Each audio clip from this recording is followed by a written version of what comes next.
Hello everyone, and welcome to Advancing Biomarker Discovery, Harnessing Multiplex Technology for Disease Diagnostics. I'm Matt Thorne of LabRoots, and I'll be your moderator for today's event.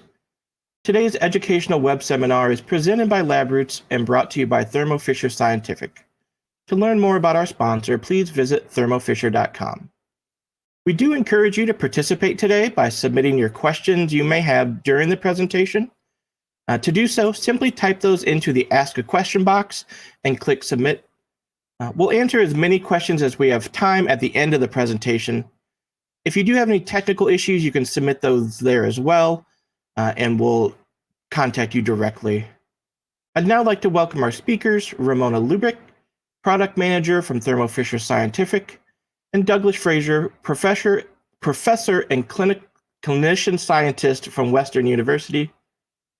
For a complete biography on our speakers, you can click on the biography on the left side of your screen. Ramona, you can go ahead and begin your presentation.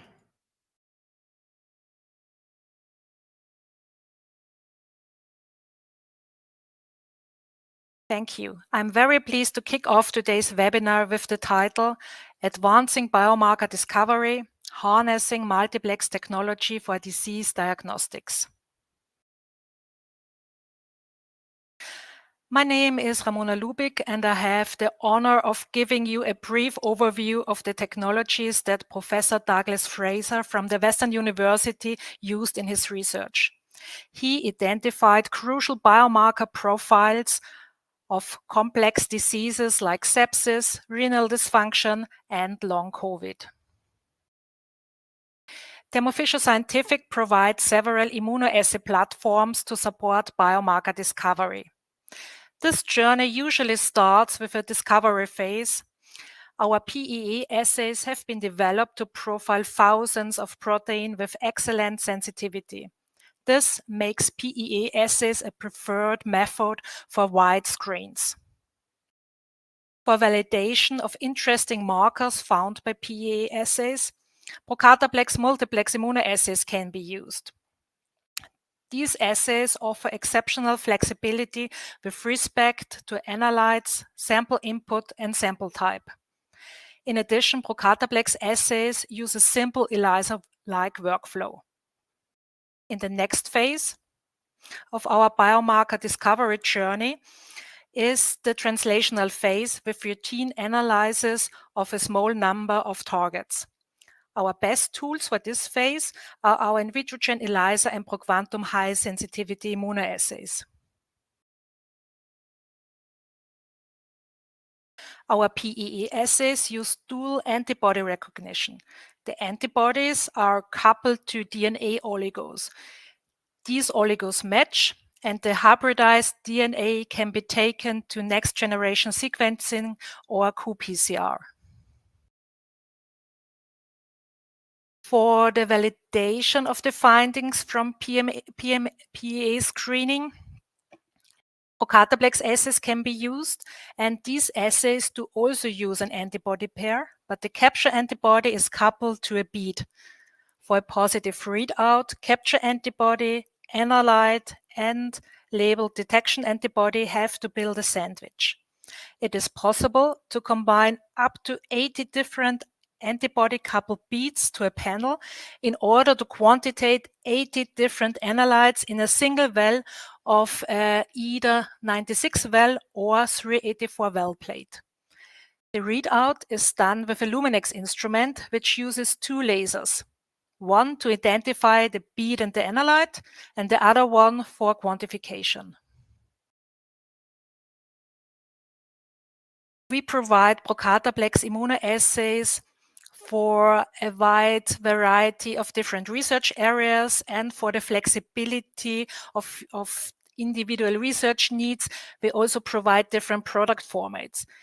There are pre-configured off-the-shelf panels. We also do custom-blended mix-and-match panels, and there are also simplex kits, which can be also combined to a panel or run as a single-plex assay.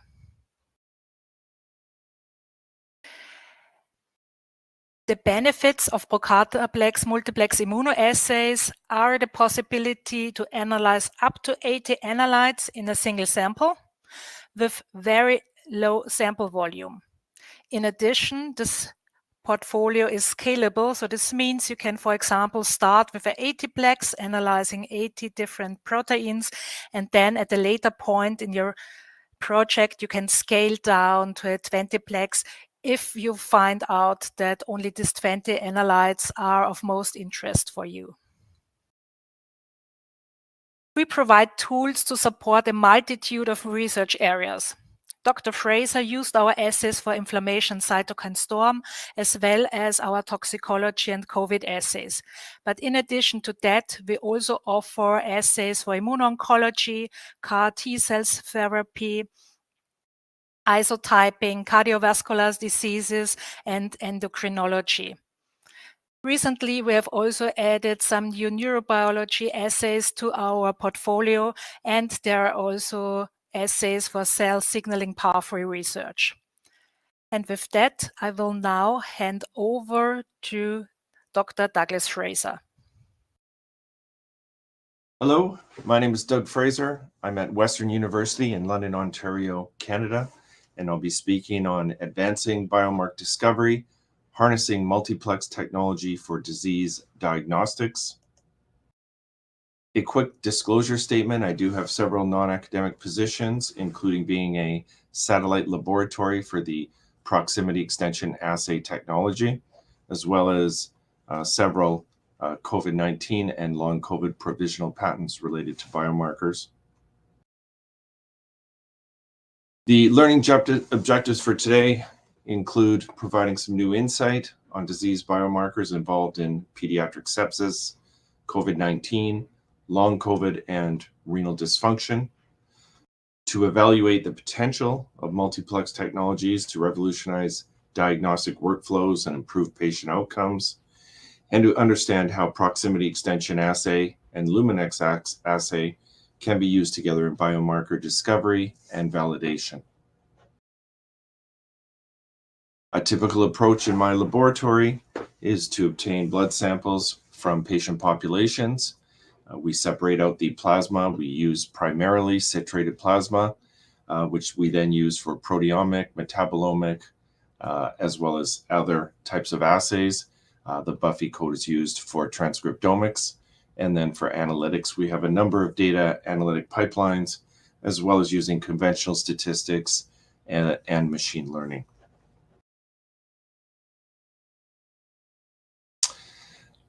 I find that Luminex and PEA technology really work well together. For Luminex, for example, it tends to be relatively affordable, fairly rapid to get the kits and to do the work. You're able to mix and match the analytes of interest. The Luminex technology is available in most centers, and the units of measure are in concentration. However, when I want to go to a discovery mode and I want a greater breadth in analytes, I then move over to proximity extension assays. However, the cost is high, a little bit slower to do the work. There's a little bit less flexibility in the sense that the panels are fixed, the availability is limited at most centers, and the units of measure are expression. They do work well together though, where PEA, when you have the results, you can then go back to the Luminex technology for target validation and confirmation and greater depth. I'll show you some examples that we've been working through for the past few years. These are all published now and can be looked up at any point. With regards to pediatric sepsis, it's very difficult for us as clinicians to identify children with sepsis early on. There are many things that can look like sepsis but are not, and we have to make decisions very early on in the presentation of sepsis. And this is where biomarkers can come in very, very handy. So we started off with pediatric sepsis plasma samples using Luminex technology and some of the ProcartaPlex platforms. And we were able to measure a number of different analytes of interest. In particular, the common cytokines and interleukins were measured, as well as a number of other types of analytes, such as the matrix metalloproteinases, and then a few other ones as well, including elastase, which is from activated neutrophils, heat shock proteins, hyaluronic acid, which is a breakdown product from the glycocalyx in the vasculature, and a number of other ones. Many of these analytes are elevated in patients that become sick and wind up in the ICU, in the pediatric ICU, within the first day. So when we compare healthy control to quite a sick patient, we see quite an extensive elevation of these analytes. And then we work backwards over time, once we know we have a group of analytes that we're interested in, to see earlier on in the disease process which ones can identify the patients with the particular problem of interest. We go to machine learning, and not just conventional statistics, to look at what's important with the different analytes.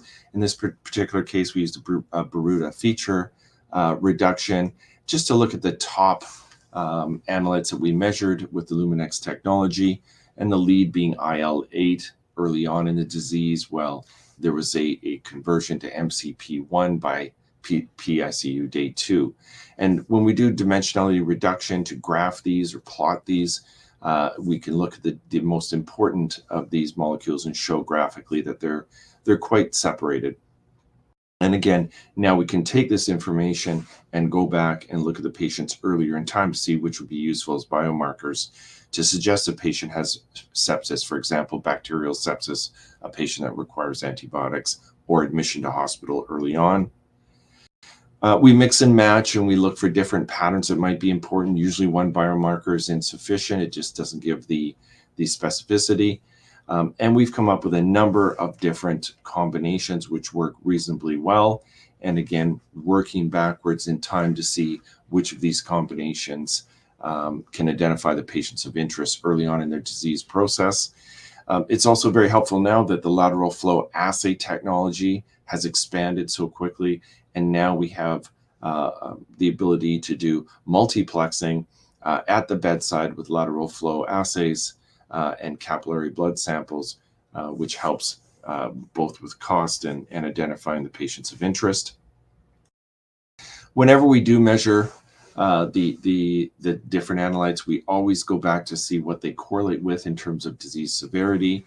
And in this particular case, our Luminex studies showed quite a bit of positive and negative correlation with important markers, such as the pediatric risk of mortality score, the pediatric index of mortality score, as well as organ dysfunction and Glasgow Coma Scale. So there's important information that we can get from these biomarkers. We find that some of them, such as the PIM2, are actually quite selective for matrix metalloproteinases, while the other ones are more selective for cytokines. We also find other markers, such as MIG, is very highly correlated with the length of stay in hospital.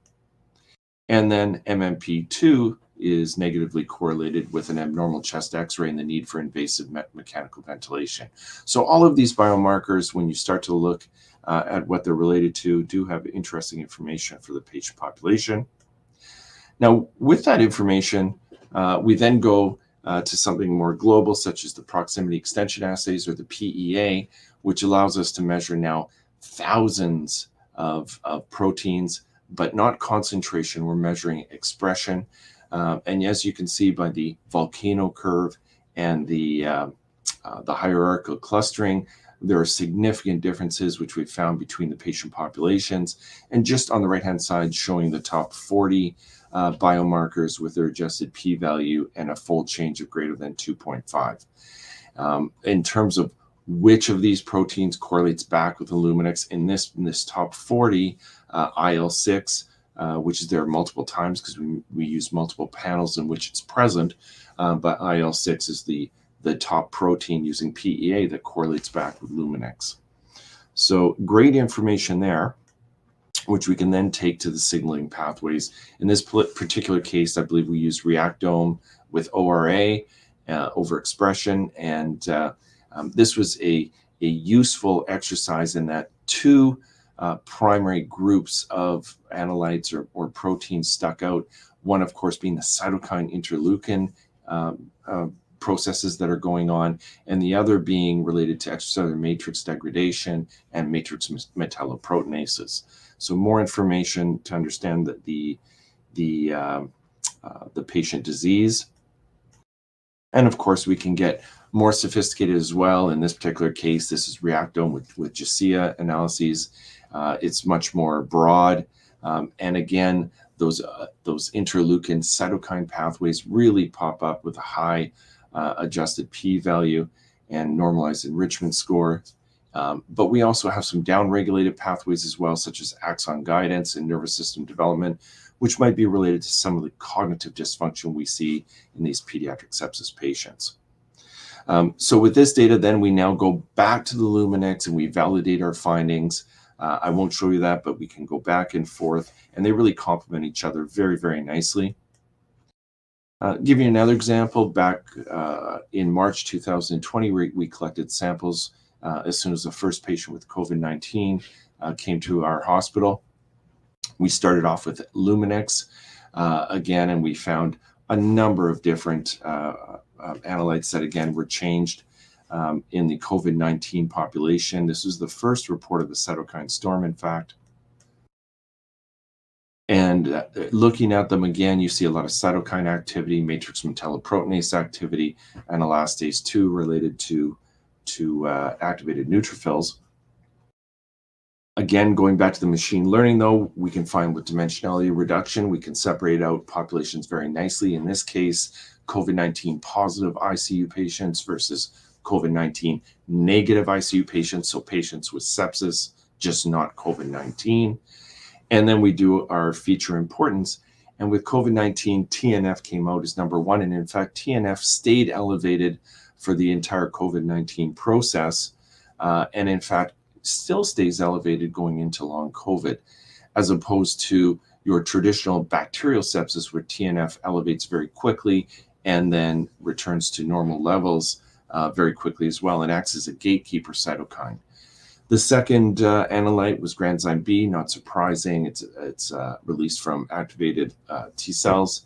And then down at number 6 is elastase 2, which is released from activated neutrophils. And in fact, the neutrophil lymphocyte ratio in COVID-19 seems to be important for predicting mortality. We took this information and again, we went to the PEA. So we're now measuring thousands of proteins. And this was one of the first reports of looking at COVID-19 with proteomics.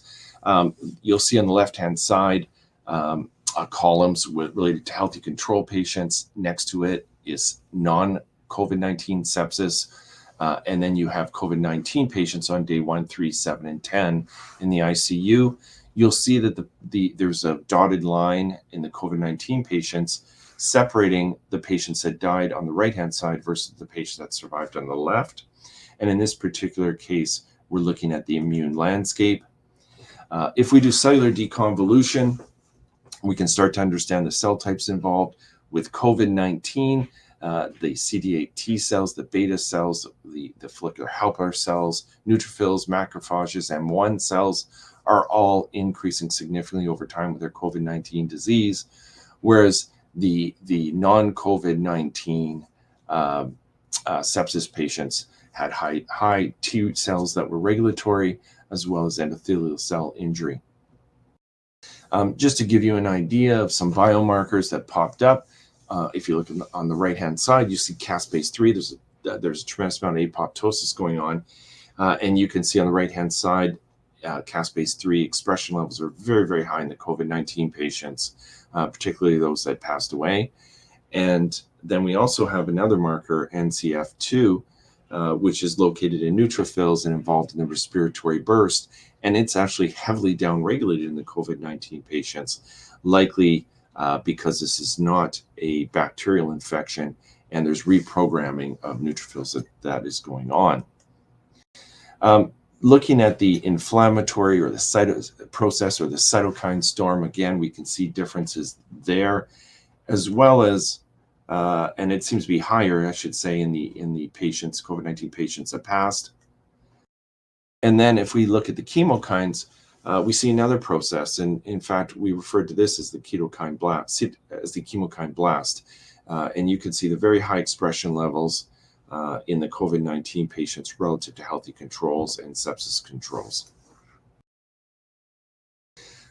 This information can go back and be correlated with patients as well as signaling pathways. One of the interesting findings that came out of our work is between day 3 and day 7, there is a really quite a conversion in the expression of multiple proteins, as you can see by the heat maps. And in fact, that correlated with how the patients did in the early stages, where we were able to resuscitate the patients and stabilize them early on. But then between days 3, 4, 5, they seemed to take a turn, either where they got better or they significantly deteriorated. And that was actually, again, shown here visually by expression levels of protein correlation that occurs. And then we can get into a number of different interacting markers and pathways. On the right-hand side, where we have pro-inflammation, we have neutrophils, which have been reprogrammed. We have endothelial cell and vascular inflammatory reactions, lots of apoptosis, and neural impairment. We can also look at the temporal evaluation of unique interacting differentially expressed proteins, and towards day 7, we start to see a considerable amount of defective immune cell homing, some abnormal cell growth differentiation, and decreased extracellular matrix cell interactions. As I mentioned before, the apoptosis pathways are highly activated in COVID-19, and that's evidenced by the increased expression of the caspases, which are in the upper area of the heat maps on the right-hand side in the COVID-19 patients. Taken together, and just showing you a small amount of data, but taken together, it allowed us to really put together some sort of idea of what was happening with COVID-19, starting off with disabled ECM and T-cell activation, lymphocyte activation, disabled neutrophil expansion, some macrophage activity, vascular issues, and deficient immune cell homing. Now, with all of this PEA data, with all of this expression data, one can also go back to the drug databases and see if we can mine the drug databases for the possibility of repurposed drugs. And in fact, we did that, and the second medication down is a medication that's used in immune thrombocytopenia, so it's approved for patient use. And we found that through our drug screening. When we went back and searched both online and through clinicaltrials.com, we did find that, in fact, this drug was being used in numerous studies for COVID-19. It appeared that the reason for the use was the thought that the medication was anti-inflammatory. We found actually the pathway that it was blocking, and it turns out down the road that patients which received the medication had a significant reduction in mortality. So you could take this data, you can get into the signaling, start off with the Luminex, come up with some ideas and patterns, work into the discovery phase, and pick the panels you want to use, come up with some pathways, go into the drug repurposing, determine some disease biomarkers which might be important for diagnostics and or prognostics, and then bring that back to the Luminex for validation. We also worked on long COVID early on, and when we were first thinking about long COVID, the symptoms were quite diffuse, and the organ systems are connected by the vasculature. So we got some ProcartaPlex kits, which were related to vascular transformation biomarkers, and we started to do some work there. And we found very quickly that a large number of vascular transformation biomarkers were elevated using Luminex technology from the patients with long COVID symptoms. and using feature ranking here to look at importance, angiopoietin-1, p-selectin, and MMP1 popped up as the most important of the analytes we measured. And if we just use angiopoietin-1 and p-selectin as markers, we find that they separated out the long COVID patients very nicely from healthy subjects and COVID-19 acutely ill patients. And you can see that in the bottom right plot. Just graphically looking at angiopoietin-1 and p-selectin, they were much higher in concentration in the patients with long COVID and inferred some diagnostic ability. We could look at this in many different ways. This is a Pearson correlation plot where the long COVID patients clearly stood out with regards to angiopoietin-1 versus and p-selectin expression levels, again, versus other patient populations.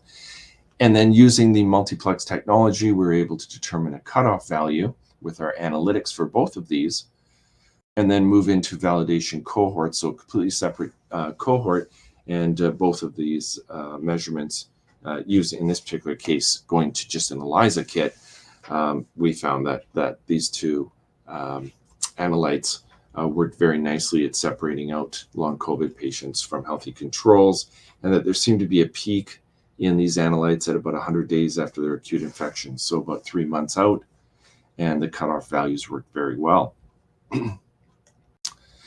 Now, taking that data again from Luminex, it gave us the argument to move into PEA, to look for money to do that, to pick out the panels of interest we needed to do, and we measured thousands of proteins there. Some of the interesting findings, we found a shift in the NK cell phenotype, where the NK cell phenotype went from being a very active form to more of a quiet form. But that quiet form constitutively releases cytokines, including TNF and interferon gamma. We found that TNF was a very, very highly expressed protein using the PEA technology, which fit with our Luminex information. And then that associated with the TNF was MMP9, VEGF, and angiopoietin, all of which were highly elevated. And in fact, there was a conversion in the angiopoietin-1 and angiopoietin-2 from COVID-19 to long COVID, going from vascular disruption to angiogenesis.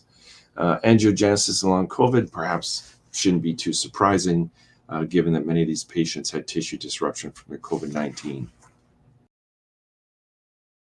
We also saw neutrophil changes as well, and those neutrophil changes really stood out for net formation. Net formation is critical in bacterial infections. It's a little unclear why it's prevalent in the long COVID patients, but likely contributes to the microclot formation, which many of them can still experience. And that allowed us at the time to put together a schematic of what we thought was happening in terms of the pathology of long COVID. I should say that this was a very homogeneous group of patients localized here in Canada. Since then, we've gone on to recruit 6,000 patients from 3 continents, and we've taken blood from 1,028 patients, and we've done 5,400 protein measurements from each of them. And we've been able to identify hallmark pathways, of which angiogenesis is one of them. And we've been able to also go into drug repurposing, and very pleased to announce that we've just started a phase 3 adaptive trial with 2 drugs for long COVID, which is taking place in 4 continents, and just received approval from the FDA to move forward. At the time, though, when we were working with this homogeneous population and fewer numbers of proteins, we were still able to come up with some important pathways. In this case, the hypoxia-inducible factor pathway, or HIF. And then we were able to look at drug repurposing from this perspective as well. However, we have expanded this greatly, and that data will be published soon. We also took a brief look at renal dysfunction with Luminex as well. There's a ProcartaPlex renal dysfunction kit, which can be used for both plasma and urine, which makes it quite unique. In this particular case, we're looking at plasma from healthy controls versus acute kidney injury occurring primarily in COVID-19 ICU patients on the left-hand side. And on the right-hand side, we have patients with chronic kidney disease and end-stage kidney disease. And we can use our machine learning to determine the feature importance and come up with the analytes that seem to be most important for distinguishing different populations. As always, we take this back to the patients to see which of these markers is important for what processes.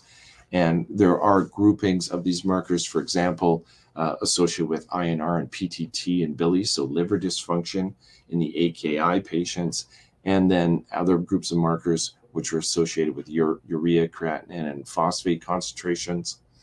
In the chronic kidney disease, these plasma concentrations seem to have quite a bit of correlation, both positive when we looked at creatinine and phosphate and cystatin C, and very negative when we looked at GFR using a number of different calculations. Again, we did this with urine as well, which makes these kids quite unique. Again, we were able to separate the populations quite nicely and come up with the top analytes that separated out the populations. And again, we go back to the patients to see what the analytes correlate with. And with the urine in acute kidney injury, again, some positive correlations with urea, creatinine, phosphate on the left. And in those chronic kidney patients, again, we see other associations with creatinine, phosphate, cystatin C, which are positive, and then some positive and negative associations with GFR. We have yet to move into the PEA process yet with these patients, but we are in that process. So just to summarize again, we've got two really complementary techniques here. We've got the Luminex or multiplex system, which has its advantages. That's usually the place we start because it's rapid. We can get at the key analytes very quickly. It's low cost and it's cost concentration as a unit of measurement.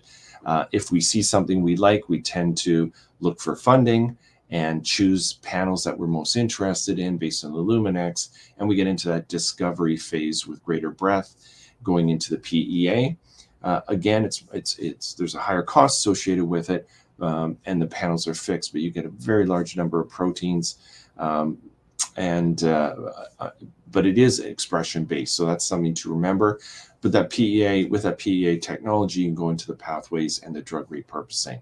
Once we have that information, particularly from a biomarker standpoint, though, we want to bring back for target validation, confirmation, and get back to concentration measurements where we go back to Luminex and ELISA technologies with the hope of bringing these proteins to a lateral flow assay at the bedside in the near future.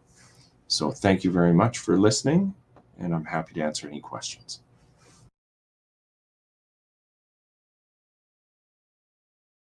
All right. Thank you very much, both of you, for your very informative presentations. We'll now start the live Q&A. So you still have time to send questions in if you have not already, and we'll try to get to as many of them as we can as we're going through. So for the first one, this is for Douglas. In your sepsis study, were you aware of the underlying causes of infections? And if so, did you identify any markers that could differentiate between the causes? So when we can identify the infection, we always do. So whether we have viral markers or bacterial cultures, and we do correlate back, it probably isn't too surprising that for the viral infections, there tends to be a lot of lymphocyte markers and interferon gamma, that type of thing, as well as some specific interleukins. And then for the bacterial infections, we tend to identify more neutrophil related proteins, and again, a certain subselection of interleukins. So for example, proteinase 3 and elastase are highly elevated in the bacterial infections, less so early on in the viral infections and so forth. So we're actually doing a study now looking at many more different samples and trying to determine if we can find panels which really accurately differentiate the two. And the goal there really is for antibiotic stewardship. Thank you. This one here is also for Douglas. You mentioned using machine learning for data analysis. Could you please provide some of the details on how you implemented it, and did you face any challenges, and how did you overcome those? So we do that all the time. We take a very simplistic approach. We usually start off with just doing some dimensionality reduction and looking at the plots to see if there's obvious separation. And typically we will start off with the PCA, although we do find the nonlinear techniques to be more useful, such as a TSNE or a UMAP. And then we'll often move into more of the random forest Baruda techniques and try to determine feature importance and reduction. And then go back to the dimensionality reduction techniques and see what's there, what's separable. So it's really an ongoing process back and forth. And in some cases, we have to get more sophisticated using neural networks and so forth. But at the end of the day, we can typically peel things apart. One of the biggest issues with the machine learning, I think, is overfitting. And one just needs to be aware that you don't set up parameters ahead of time. You limit the depth of your trees and so forth. So there are well-recognized techniques to limit your overfitting. And at the end of the day, we always use a combination of both conventional and statistics and machine learning, and they typically correlate quite well. And that's really what you want to see. And this one's kind of a follow-up to the previous question. How about fungal infections? We do identify fungal infections. The major issue is they often, very, very rarely are they in isolation. They're often co-infections, which makes them a little bit harder to tease out. So for example, the bacterial infection, where you've been on lots of antibiotics, maybe you've gotten steroids, you're a little immunocompromised, and then a fungal infection comes on afterwards. So a little bit more difficult to tease out, but we do have some data. Next question was, they say they might have missed it, but why did you use multiplex first and then conduct a wide screening with PEA assays? Why not screen for more biomarkers from the beginning? Yeah, and it's a very reasonable approach. The issue usually comes with the cost and the effort to do the PEA first. So we typically start with the Luminex multiplexing. It's affordable, it's rapid. There are a lot of analytes available that you can mix and match, and you get some sort of idea right off the bat what's happening. And then you can use that as justification as you go into granting agencies, for example, to ask for those greater funds to do the PEA.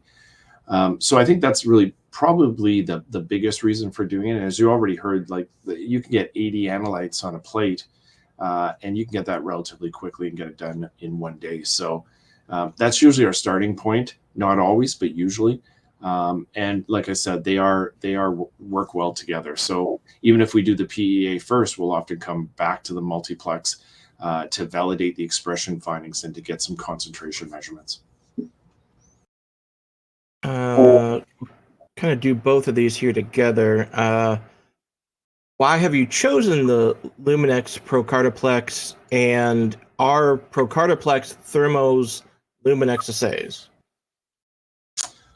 So the reason why we chose them is you can go online and they have the list of all the different analytes that are available, and you can choose them and you can mix and match to meet your needs. It's affordable, it's reasonably quick to get the kits back, and they tend to function very, very well. So that would be the reasoning why we would use them. The other question I believe would be for my colleague. Yeah, I will answer that one. So yes, ProcartaPlex assays are the Luminex assays from Thermo Fisher Scientific, but in addition to ProcartaPlex, we do also have assays for gene expression measurement. These are also based on the Luminex technology, but yes, for protein multiplexing, ProcartaPlex are our Luminex assays. And then Ramona, I think this one's for you as well. How much sample is needed to run the assay? Yeah, so when you use our standard format, which is with 96 well plates, you need 25 microliters of serum plasma or 50 microliters of cell culture supernatant. If you use our 384 well plates, there you can use 6 microliters of serum plasma and about 13 microliters of supernatant.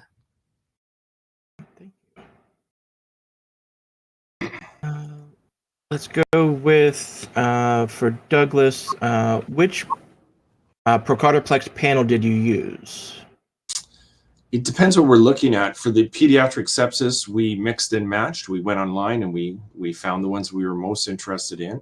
For the vascular transformation biomarkers, we worked actually closely with Thermo and developed the kit with them. And we were able to mix and match the appropriate markers that we wanted to look at.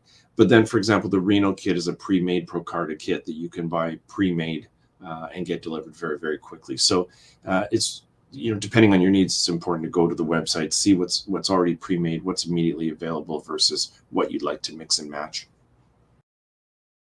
Thank you. This one is for Ramona. What is the turnaround time of a mix and match? So when only assays are chosen which do not have a bead region overlap, it's 5 business days. And if we have to do a recoupling because some targets have a bead region overlap, then it's at maximum 20 business days. Let's see here. We've got how many specific biomarkers for infectious diseases with similar clinical symptoms to be detected to diagnose a specific disease of interest? How many or how may? Yeah, that's a difficult question to answer because it's on. The process is always ongoing. As more analyte markers become available, we substitute in and out, we move around. But one of the ways we approach it is we always start off as globally as possible, and then we try to bring it down. With a standard kind of lateral flow assay now, you can easily get 3 to 4 lanes and conjugates and do that quite well. So it's kind of ideal to get down to less than 4 or less proteins if possible, but I'm sure that will change with time as well. Let's go with, you also examined renal dysfunction markers in COVID patients. Did you observe a specific COVID pattern, or was it comparable to patterns seen in patients with other illnesses? It's comparable to other sepsis patients. The sepsis patients, the AKI in the ICU is a combination of pre-renal, so hypoperfusion, hypovolemia, and then take in the inflammatory aspect, and it's a combination of the two that cause the AKI in our hands. And they don't distinguish too much based on the actual pathogens per se, at least not that we've seen. Another one for Douglas here. Did you see correlating expression levels of biomarkers in urine compared with blood? We didn't do that for the following reason. Most of the disease processes have a tubular component, so that creates some obstacles. And then, of course, your urine is always concentrating and diluting all the time. And when you have renal disease, of course, that is thrown off even more. So it's difficult, and I'm not even sure all that useful to correlate back to the plasma because it's changing so much. And also the other issue is, typically we would say, let's normalize to a given protein, but no one's really sure which protein is the right protein to actually normalize to. Is it cystatin C? Is it creatinine? No one's really sure, again, because of the tubular issue. So we really don't go back and forth that in that manner. We don't find it particularly useful. Right. How about, have you tested in Crohn's and ulcerative colitis? No, we haven't, but we're starting a pediatric trial in the next few months. And one of my colleagues works on the adult side who is starting to do PEA on IBD. All right, thank you. This one is for Ramona. How many targets can you analyze with the Luminex assay? So with ProcartaPlex, currently our biggest off-the-shelf panel is an 80-plex, but I think the real beauty is not only about the big panels we can create with ProcartaPlex, it's also about its flexibility when customers choose targets for our custom mix and match assays, because here they have a great flexibility to choose the analytes of their choice, and we will mix them together and provide it. All right, thank you. We've got time for a few more here. Are you using EDTA or citrate tubes for collection? So our standard is to use the citrate.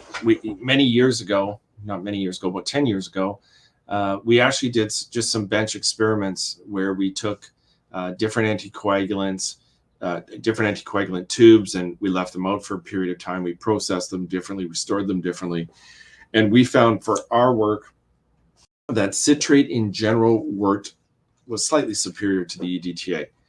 However, in saying that, you have to be careful because citrate can lower the pH of the plasma.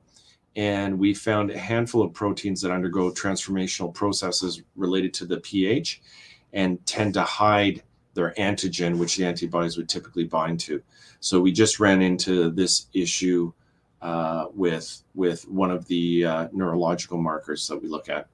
And we were only able to determine it by changing the pH of the plasma and doing some spiking experiments, so forth. But in general, we found citrate to be the best to use. All right, so we've got time for one more. So let's go with, are you putting normal Buffy coat samples along with the lesional sample? Well, the Buffy coat we would typically use for transcriptomics, and the sample we would use for proteomics or metabolomics. And then what we're trying to do now is integrate the analytics across these different omic techniques. So we do typically use the same sample in multiple ways. And I think that's probably where that question was going. All right. Well, I'd like to thank both of our presenters for their time and important research, and we would like to thank LabRoots and our sponsor, Thermo Fisher Scientific, for underwriting today's educational webcast. Before we go, I would like to thank the audience for joining us and for their questions. Any questions we didn't have time for today, or those that get submitted during the on-demand, will be addressed by the speaker via the contact information you provided at the time of registration. Like I mentioned, this will be available on demand, and LabRoots will alert you via email when it's available. We do encourage you to share that email with your colleagues who might have missed the live event today. So until next time, thank you very much, and goodbye.